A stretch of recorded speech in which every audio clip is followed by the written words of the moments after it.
Hey, welcome to the show, Total Financial Solutions, Safer Money Hour. Look, we're talking about your family's finances, getting out of debt, managing money, planning for your future. Those are just some of the things we talk about, especially when it comes to retirement, related issues, family. How do you pass on money? That's going to be today's topic on what is it going to take if your goal is to leave money to your children. Now, one of the things to really focus on is to understand the difference in the types of accounts that you leave to your kids. Well, I'm Arif Halaby along with Jeff Gerard, and your family's finances are about knowing the information that's out there. Look, I don't think rich people are rich because they're smarter, they have more eyes, or they're taller or faster. It's none of that. It's simple. They know different information. That's right. And they implement that different information. They have discipline, they have focus, they may have integrity that is beyond what others in their industry may have, and that starts to lead towards an opportunity, a chance for success, not a guarantee, but a chance. So why is it that sometimes families that are wealthy will leave money generation after generation and provide for their kids, for grandkids, great-grandkids for a long time, and others, maybe with extra money or with wealth, has it all disappear within a year or two or five? Jeff, we covered on the radio show recently on how quickly money that is inherited or won in a lotto, how quickly that can disappear. That's right. And there's a different value that people place. Maybe it's subconscious, at least that's the way I view it. Money that you earn versus money that you inherit that comes in a windfall, whether it's a lottery or a bonus from work, whatever have you. Those types of windfalls can really put a different type of spin on the way you use the money. And we've seen it time and again. What's the average amount of time that a lottery, inheritance, something along those lines is spent? It's about 8 months. I mean, let's think about that for a minute. 8 months from, hello, I'm wealthy or rich, to now I have nothing. And it's taken a lifetime for you to accumulate that and hand that off to somebody, and now it's gone. Scary stuff to think about, guys. So how do we make sure that you are trusting the right child? Well, let's say you have more than one child, 2 or 3 or 4 children, and they're all going to have, statistically speaking, if you have 2 or more kids, they're not going to be the same when it comes to the way they value and spend money. Just isn't going to happen, especially when you add spouses involved, right? You have the fear and the weaknesses of the spouse. You have the spouse that has insecurities, and they're going to whisper in the ear of the child that's going to inherit some money, and they're not going to always be that kind or that honorable to your wishes. They're going to look out for themselves. And so there are things that you have to have when you are building your estate plan, your transfer of assets. You have to have an understanding that it is okay to favor one child over another. Sometimes you will give one child a little bit more help. Maybe they just can't seem to get off their feet, so you helped them with the down payment for a car, and then now you paid for their college, and now you helped them with the down payment for a house, and you have this, and then you have another child that's went off to law school or went off and got their plumbing degree or whatever it is, and before you know it, you have one that says, "Mom, I don't need a whole lot of help," and one says, "Mom, I need a lot of help. Dad, I need a little help. Dad, I don't need help." When that conversation starts to go through and you start to favor, it's okay to say when you pass away, hey, daughter number 1, you inherited your money while I was alive. Right. You got your pieces. The other 3 children didn't get it. So I'm going to forgive the debt that I gave you, or the money that I gave you. I'm going to forgive that, so you don't have to pay it back. But you're not going to get an equal share of what's left. Right? So those things change the conversation in your family. And I think you have to be okay with that. And I don't care who you are, every parent keeps some type of mental accounting of what they've given their children over their lifetime. And it's okay. I would look at this from the standpoint of a parent. Do I want to see my help in motion? Do I want to see it while I'm still alive? Well, a good part of why people gift while they're still alive is because they like to see that gift doing what it was intended to do, to help somebody. And that's perfectly all right. So you may have a child or a grandchild that you've given all that help along the way, and you don't expect anything back, but you kind of keep a little mental tab and you say, I'm not going to give them an equal third or half or quarter of whatever's left over if you have others that you want to give that to at your passing. Yeah, because that is a big part of it. Once you secure the amount of money that you think you're going to need for the rest of your life, it's okay to give away some while you're living. That's okay. But I don't want you to think that you can't, in your trust or in your will, favor one particular child over another. Now, here's some of the dangers. We started the show by saying, look, each account can be different. You can have a type of an account that really focuses in on just giving a lump sum, life insurance, selling of a house, those kinds of things. Here's rental property that's paid off. Here's $500,000. Those are big chunks of money. Sure. But those are treated tax-wise differently than the 401k or the IRA, or if you're a school teacher, it's called a 403b. It's treated differently. So when you say, oh, I'm going to give Jimmy the $400,000 here, and I'm going to give Susie the $400,000 life insurance, those aren't equal. Jimmy has a $400,000 tax burden if you gave him the money from your retirement account. Right. Susie gets the life insurance tax-free. She gets the stock brokerage account virtually tax-free. She gets the house tax-free. So you have to look at each asset. What is the end objective? And I think you can drive yourself crazy trying to make it exactly equal anyway. I mean, there's ways to do it, but... Sure. And I think what we've seen a lot of folks do is they'll split, if they have multiple accounts or assets, they'll just split each one in in half or thirds, whatever it is, so that they each have a bit of that tax savorability or the tax burden on the other side. Qualified money, which is what we're talking about here, like a retirement account, like a 401k or an IRA. So think of money that you've either put away at your workplace or on your own individually, and you got a tax break today, you got to pay the taxes at some point. And if it's not you, whoever inherits that money would have to do that. So having that conversation down the road after you're gone, you want to start a fight between, siblings or grandkids. Give one the life insurance and give one the 401k, and they're going to go, did grandma really love me that much? Yeah. She just gave me a big tax bill. I thought it was a gift. And there are different requirements, reporting requirements, with some of these accounts that you need to check with your CPA, because there are timelines, there's limits, there's responsibilities to those that inherit the money. It isn't just, oh, well, I've inherited the money, what do I do next? That's not how it works. You literally have to go through and file particular paperwork, do certain things, and if you don't, the penalties can be substantial, as much as 50%. That's right. So be very careful of what you're trying to do here and keep yourself from getting yourself into trouble. All right, so what are a few examples, Jeff, of deciding to not leave money to a child? I mean, look, when I say child, they can be 20, 30, 40 years old or more. It doesn't matter. It's not a little infant or a teenager who's irresponsible.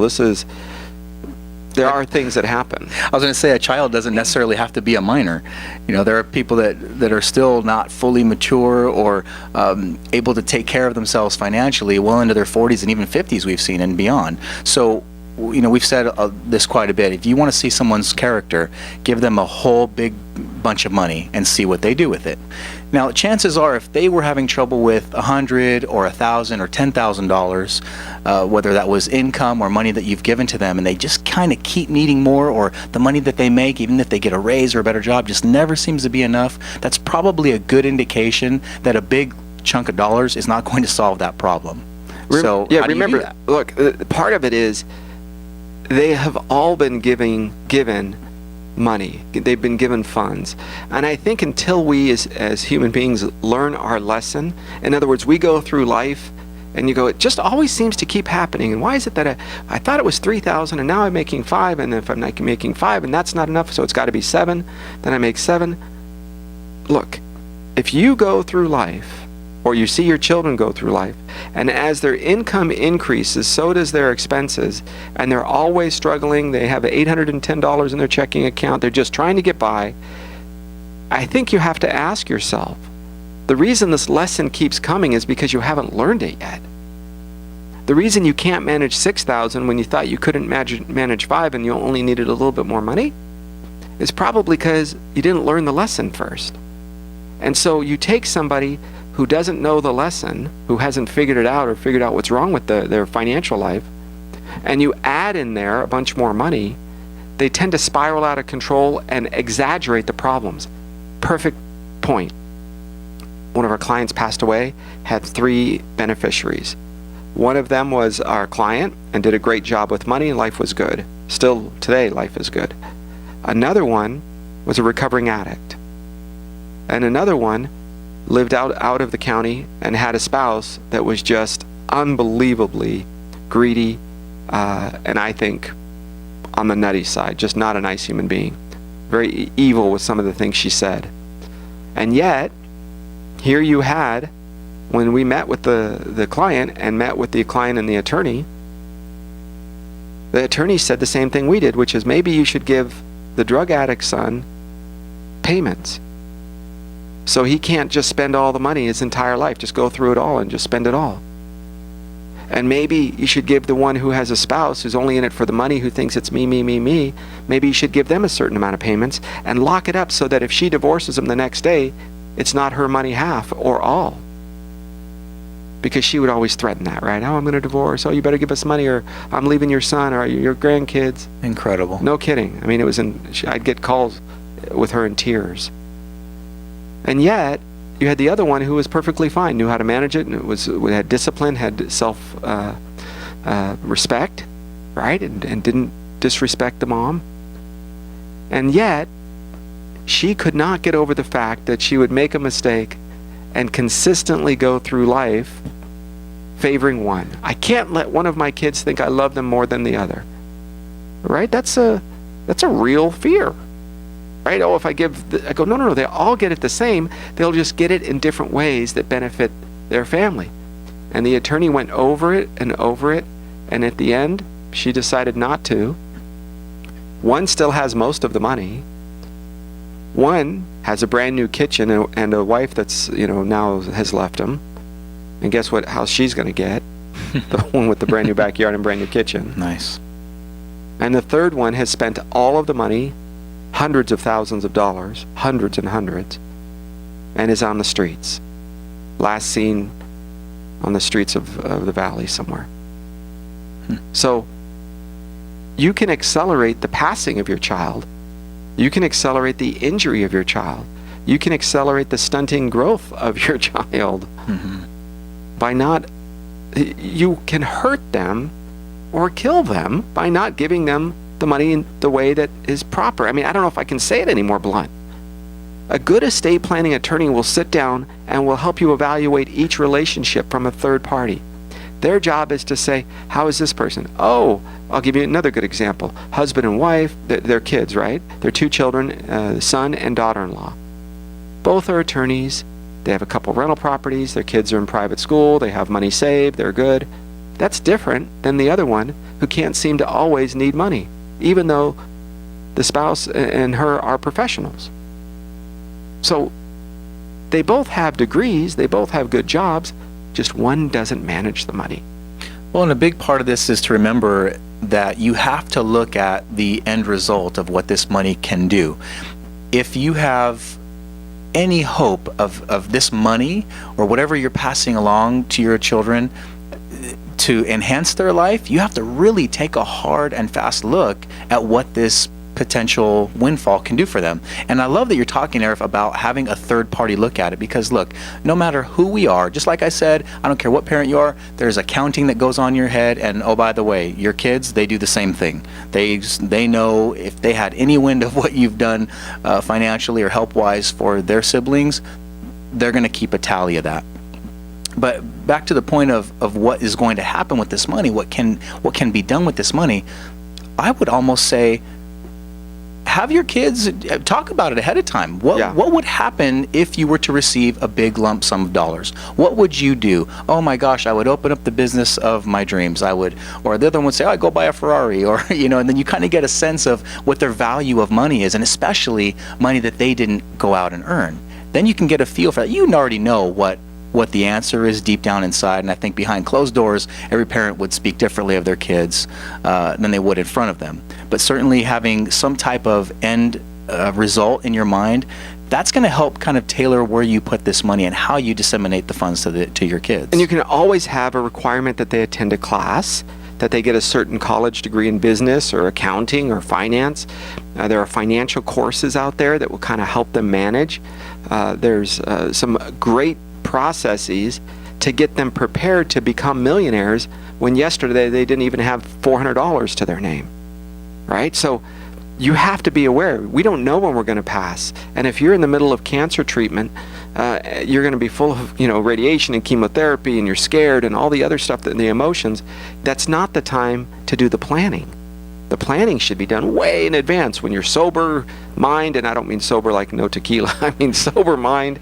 You're thinking things through. You're like, listen, I could get hit by a bus, God forbid, tomorrow, or I could be here for 60 more years. Who knows?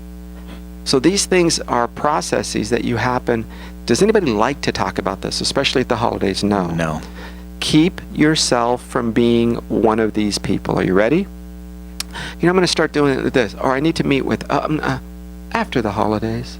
After the holidays. Like something magical happens. Yes. The holiday is one day, maybe two if you do the Thanksgiving. If you do the Christmas Eve and the Christmas Day, right? Two. After that, just kind of hectic. No, it is another day. You still go to work, you still get dressed, you still come home. It's not in that order, but depending on if you're Santa, then you might get dressed at work, but it's a little weird driving down the freeway. It is. But the goal for you is to plan now. You may have a spouse that's not very comfortable with it. Maybe your husband is like, I don't want to talk about it. I don't want to talk about it. Your wife, it doesn't matter. Then that means you have to take the steps, because our wishes need to be heard. And if that means, like Jeff said, let's have a conversation. Let's have a family conversation. Mm-hmm. Makes sense. I don't think there's anything wrong with it. And part of this is to remember, I've heard some people say, oh, I don't want to plan for this type of thing because I feel like it's going to will it. It's going to make it happen. Some people think it's so taboo that they just don't want to talk about it because they fear that it could put them closer to death or having this situation come to fruition. So the point remains, if you've accumulated anything over your life and you care about your children, which I'm sure you do, think really long and hard about what your plan is for the other side. There are ways, believe it or not, to control money from the grave. That's why there are estate planning attorneys. That's why there are things called revocable living trusts, which we'll probably get into here in a minute. There's something called a will. There are documents that can help you control money long after you leave this earth, because there is a huge, huge need to stop some of the things that we've given you as an example, time and again, where people become statistics, running out of your money that you went without. Remember, you did not spend this money. You went without it in your monthly budget because at one point you thought, I'm going to need this for the future. And then if you didn't spend it all, you want to give it to your kids, or worse yet, some people won't spend money because they feel like they have to leave something to their kids, which is a whole other conversation. And we've heard that, Jeff, where we say, look, designate life insurance as that tool. That's right. If you're going to want to leave something or have to leave something to your kids. But here's a kind of a very important component. Once you give money, if you give money incorrectly to your children, guess whose money it also is? Their current spouse. That's or right. Their future spouse, especially if they don't separate it out, and not everybody does. Certainly they don't understand it. So they commingle it. It's called mix it together with their current assets, commingle it, and then now guess what the creditors get to go after? The creditors will easily go out and take care of this money. They'll take it from you in a minute. They'll take your assets and spend it. What? Do you realize that? Your son or daughter may forget to pay their car insurance or not be heavily insured enough. They may hurt somebody by accident. They may be at work and be accused of sexual harassment. They may be a business owner where a 2008 happens and everybody has to go sideways and file bankruptcy or change their business model, and creditors say, well, we want it. And you go, well, this is not my money. This is for my grandmother. Well, those dollars now end up going to the creditor. Visa or MasterCard or the state of California or the federal government or the IRS. So your dollars that you set aside could end up doing something completely different than what you originally intended. We're going to take a break. We'll be right back with Total Financial Solutions Safer Money Hour. I'm Arif Halaby, and that's Jeff Gerard on AM 1220 KHTS.